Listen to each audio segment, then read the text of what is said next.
Apakah kamu pernah menyadari bahwa, pada suatu titik dalam kehidupan Kristiani kamu, hal-hal yang dulu memberimu kepuasan kini tidak lagi terasa sama? Hal-hal yang dulu tampak sangat penting mulai kehilangan kekuatannya, dan apa yang dulu bersinar di matamu kini tidak memiliki nilai yang sama. Ini bukan karena hidup kehilangan makna, tetapi karena Roh Kudus bekerja di dalam dirimu dengan cara yang tenang dan mendalam, membentuk hatimu dan mengubah pandanganmu. Tuhan sedang memperluas cakrawalamu agar kamu berhenti mengukur hidup hanya dari apa yang bisa kamu capai, dan mulai mengukurnya dari seberapa dekat kamu berjalan bersamanya. Inilah tanda sejati dari pertumbuhan rohani, ketika kita berhenti hidup untuk tujuan kita sendiri dan mulai hidup untuk menjadi alat di tangan Tuhan. Firman mengajarkan kita dalam 2 Timotius pasal 2 ayat 21 bahwa jika seseorang membersihkan dirinya dari hal-hal yang tidak terhormat, ia akan menjadi wadah kehormatan, dikuduskan, berguna bagi Tuhan, dan siap untuk segala pekerjaan baik. Lihatlah janji yang luar biasa ini. Tuhan tidak hanya menyelamatkan kita, Dia mempersiapkan kita, memisahkan kita, dan mengurapi kita agar kita dapat digunakan oleh-Nya. Dan inilah inti dari kehidupan Kristiani, menjadi wadah yang menyalurkan kasih, membawa dorongan, dan membawa kebenaran Tuhan ke tempat-tempat kegelapan. Tidak ada panggilan yang lebih tinggi dari ini. Tetapi sebelum kita digunakan, Tuhan mempersiapkan kita. Dan persiapan ini tidak selalu mudah atau nyaman.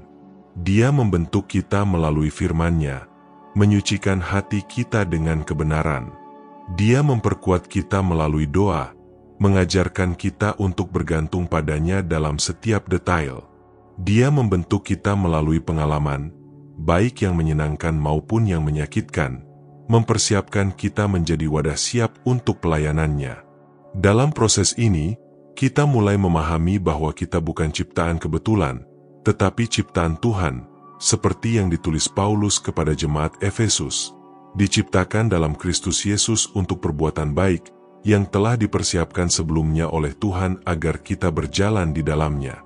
Dan mungkin kamu sedang berada pada tahap ini, menghadapi ujian, melewati waktu menunggu, atau mengalami situasi yang tampaknya sulit ditanggung. Tetapi ketahuilah bahwa semuanya ini tidak sia-sia. Setiap air mata, setiap keheningan, setiap pintu yang tertutup adalah bagian dari persiapan Tuhan dalam hidupmu. Dia sedang memurnikan imanmu, menghapus yang tidak perlu, memenuhi kamu dengan roh, dan membalutmu dengan kerendahan hati, sehingga hidupmu menunjuk bukan pada kemuliaan dirimu sendiri, tetapi pada kemuliaan-Nya. Itulah sebabnya Yesus berkata dalam Matius pasal 5 ayat 16, "Demikianlah hendaknya terangmu bercahaya di depan orang, supaya mereka melihat perbuatanmu yang baik dan memuliakan Bapamu yang di sorga." Tujuannya bukan agar dunia melihat kita dan bertepuk tangan, tetapi agar melalui tindakan, kata-kata, dan pilihan kita, orang-orang dikenalkan pada kebesaran Tuhan. Setiap perbuatan baik, setiap kata pengharapan, setiap tindakan iman menjadi cerminan kemuliaan-Nya dalam diri kita. Dan dalam proses kedewasaan ini, doa-doa kita juga mulai berubah.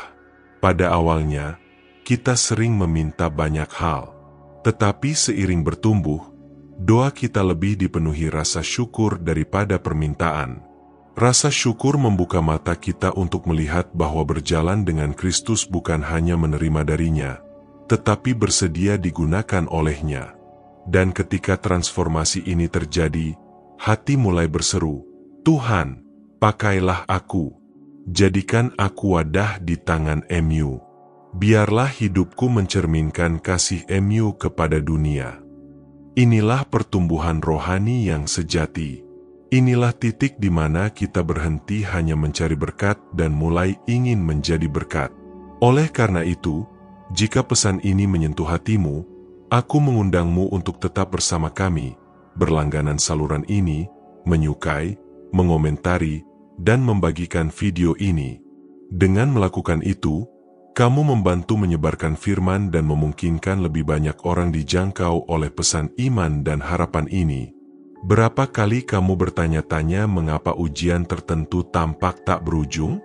Mengapa begitu banyak perjuangan, rintangan, dan situasi yang tampaknya di luar kendalimu?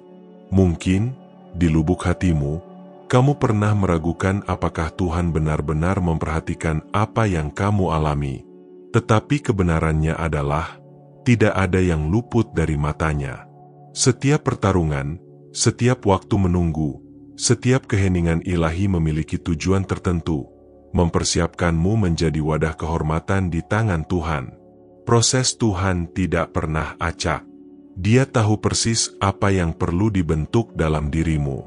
Ketika kamu menghadapi rasa sakit, itu bukan untuk menghancurkanmu, tetapi untuk memurnikanmu. Ketika kamu melewati masa menunggu, itu bukan untuk membuatmu putus asa, tetapi untuk memperkuat imanmu. Ketika kamu berada di tengah-tengah perapian, bukan karena Tuhan meninggalkanmu, tetapi karena Dia sedang memurnikan imanmu seperti emas murni. Tuhan sedang menghapus dari dalam dirimu segala sesuatu yang tidak mencerminkan kemuliaan-Nya, sehingga ketika waktunya tepat, hidupmu menjadi alat yang kuat di tangan-Nya. Dan pada titik inilah kita memahami bahwa digunakan oleh Tuhan melampaui karunia atau bakat. Ini bukan hanya tentang apa yang kita bisa lakukan, tetapi seberapa bersedia kita menyerahkan diri. Tuhan tidak mencari wadah yang sempurna, Dia mencari wadah yang tersedia. Dia mencari hati yang tunduk yang berkata, "Ini aku, Tuhan. Aku tidak layak, tetapi aku menyerahkan diriku ke tangan-Mu." Dalam penyerahan ini, Roh Kudus bekerja dengan kuasa, mengisi kekosongan, menyembuhkan luka, dan mempersiapkan untuk misi yang lebih besar daripada yang pernah kamu bayangkan. Seringkali kita berpikir bahwa kita hanya bisa digunakan ketika semuanya sudah beres, ketika kita lebih baik, lebih siap, atau lebih kudus. Tetapi anugerah Tuhan menunjukkan sebaliknya. Justru dalam kelemahan kita, kuasa-Nya menjadi sempurna. Ketika kita mengakui keterbatasan kita, Tuhan mencurahkan kekuatan-Nya atas kita. Paulus memahami hal ini ketika berkata, "Ketika aku lemah, maka aku kuat." Karena kekuatan tidak datang dari kita, tetapi dari Kristus yang diam di dalam kita. Dan mungkin inilah inti yang perlu kamu pahami hari ini, bukan tentang seberapa banyak yang bisa kamu lakukan, tetapi seberapa banyak yang kamu izinkan Tuhan lakukan melalui hidupmu. Dunia penuh dengan orang-orang yang mengejar pengakuan, tetapi Tuhan mencari mereka yang berjalan dalam kerendahan hati, yang bersedia melepaskan kemuliaan sendiri agar kemuliaan-Nya dapat dinyatakan. Dia sedang membentuk dalam dirimu hati yang tidak mencari tepuk tangan, tetapi yang ingin melayani. Perhatikan bagaimana semua ini adalah bagian dari proses ilahi. Dalam kesendirian, Dia mengajarkan kepercayaan. Dalam penderitaan, Dia mengajarkan belas kasihan. Dalam kegagalan, Dia menunjukkan bahwa kemenangan hanya datang melalui anugerah. Dan dalam kemenangan, Dia mengingatkan bahwa semuanya karena rahmat. Setiap detail dari ceritamu, bahkan yang belum kamu mengerti sekarang, adalah bagian dari persiapan agar hidupmu menuju ke surga. Dan ini hal yang berharga. Semakin kamu membiarkan dirimu dikosongkan dari diri sendiri, semakin banyak ruang bagi Roh Kudus untuk mengisi. Ketika kesombongan dihapus, kerendahan hati berkembang. Ketika kemandirian dicabut, ketergantungan pada Tuhan bertumbuh.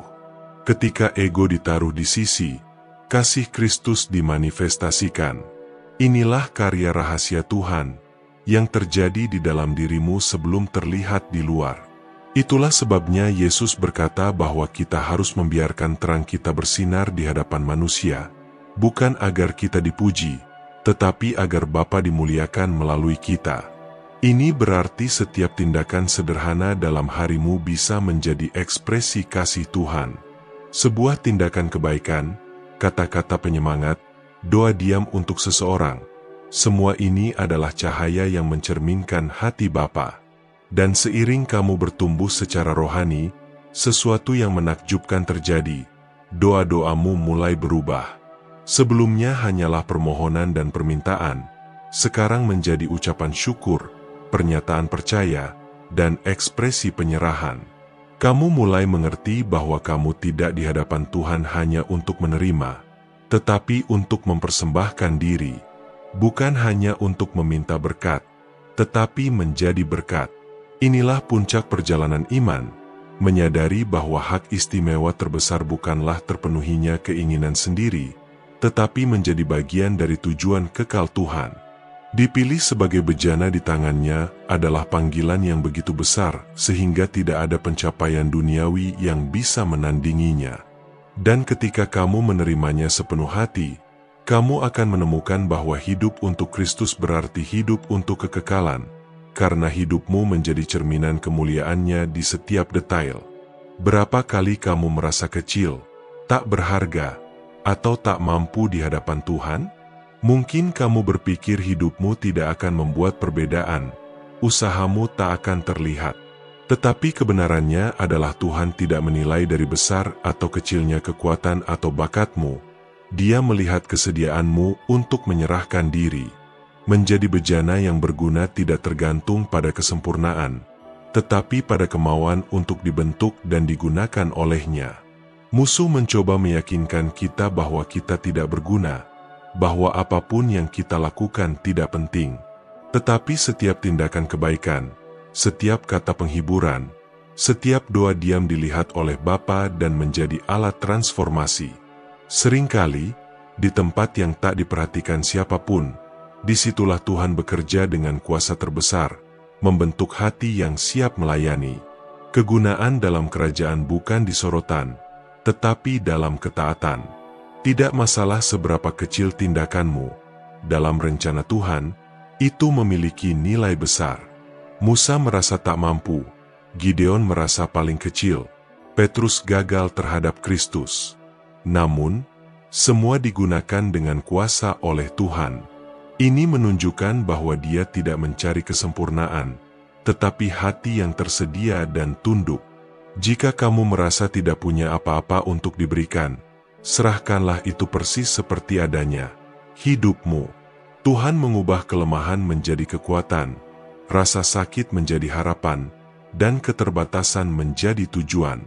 Cukup serahkan diri di tangannya, biarkan Dia bekerja melalui dirimu. Setiap fajar adalah kesempatan baru untuk berkata, Tuhan, pakailah aku.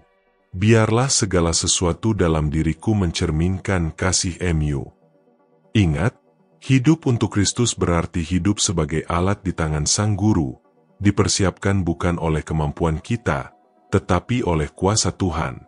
Biarlah setiap tindakanmu, bahkan yang paling sederhana, memuliakan Bapa dan menjadi cahaya bagi dunia di sekitarmu. Dan jika pesan ini menyentuh hatimu, aku mengundangmu untuk berlangganan saluran, menyukai, mengomentari, dan membagikan video ini. Dengan begitu, kamu membantu menyebarkan firman, memungkinkan lebih banyak hidup tersentuh oleh kasih Tuhan.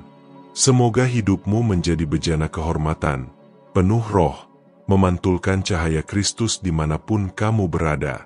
Tuhan, aku menyerahkan hari-hariku, rencanaku, dan hatiku kepada Mu. Gunakan aku untuk kemuliaan Mu. Amin.